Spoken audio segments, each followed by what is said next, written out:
আসসালামু আলাইকুম ফ্রেন্ডস, সবাই কেমন আছেন? আশা করি সবাই ভালো আছেন। আজকে আবার অনেক দিন পর আরেকটা রেসিপি নিয়ে হাজির হলাম।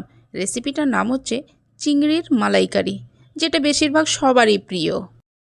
চিংড়ির মালাইকারি বানানোর জন্য এখানে আমি প্রথমে চিংড়ি মাছগুলোকে ভালোভাবে ধুয়ে লবণ, হলুদ, কাশ্মীরি লঙ্কার গুঁড়ো আর একটু সামান্য তেল দিয়ে ভালোভাবে মেখে নেব।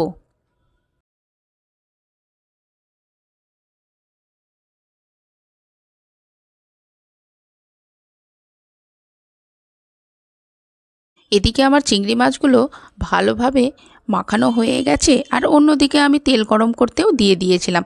এবার আমি চিংড়ি মাছগুলো তেলের মধ্যে একটা একটা করে দিয়ে দিব, আর এগুলোকে ভালোভাবে লাল লাল করে ভেজে নেব।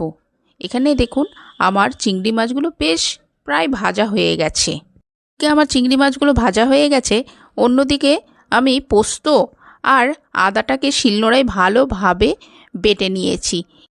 এবার একটা মিডিয়াম সাইজের পেঁয়াজ নিয়ে নিয়েছি আর কিছুটা কাঁচা লঙ্কা, এগুলোকে বেটে নেব। বাটা হয়ে গেলে সেগুলোকে তেলের মধ্যে দিয়ে দেব, আর সামান্য মতো রসুন বাটা দিয়ে এটাকে হালকা কষিয়ে নেব। হালকা কষানো হয়ে গেলে এর মধ্যে লবণ, হলুদ, কাশ্মীরি লঙ্কার গুঁড়ো, ভাজা জিরে গুঁড়ো, ভাজা ধনে গুঁড়ো দিয়ে ভালোভাবে কষাতে থাকবে। এখানে দেখুন সব আমি শুকনো মশলা অ্যাড করে দিয়ে মশলাটাকে ভালোভাবে কষিয়ে নেব। কষানো হয়ে গেলে তার মধ্যে আমি কুচনো টমেটো দিয়ে দেব। কুচনো টমেটো দিয়ে দেওয়ার পর এখানে সামান্য জল দিয়ে মশলাটাকে আমি আরবারও ভালোভাবে কষাতে থাকব। তারপর দিয়ে দেব পোস্ত বাটা। এইবার এগুলোকে ভালোভাবে কষিয়ে নেব যেন টমেটোটা পুরোপুরি গলে যায়। এখানে আমার মশলাটা ভালোভাবে কষানো হয়ে গেছে। এবার তার মধ্যে আমি সামান্য চিনি দিয়ে দিচ্ছি। চিনিটাকে মিক্স করে দেওয়ার পর সেই ভাজা চিংড়ি মাছগুলো মশলার মধ্যে দিয়ে দেব। দেওয়ার পর সেটাকে ভালোভাবে নেড়ে দেব। চিংড়ি মাছগুলোকে মশলার সঙ্গে ভালোভাবে মিক্স করা হয়ে গেলে তার মধ্যে আমি নারিকেল দুধ দিয়ে দিচ্ছি। তারপরে দিয়ে দিচ্ছি একটু দারচিনির গুঁড়ো।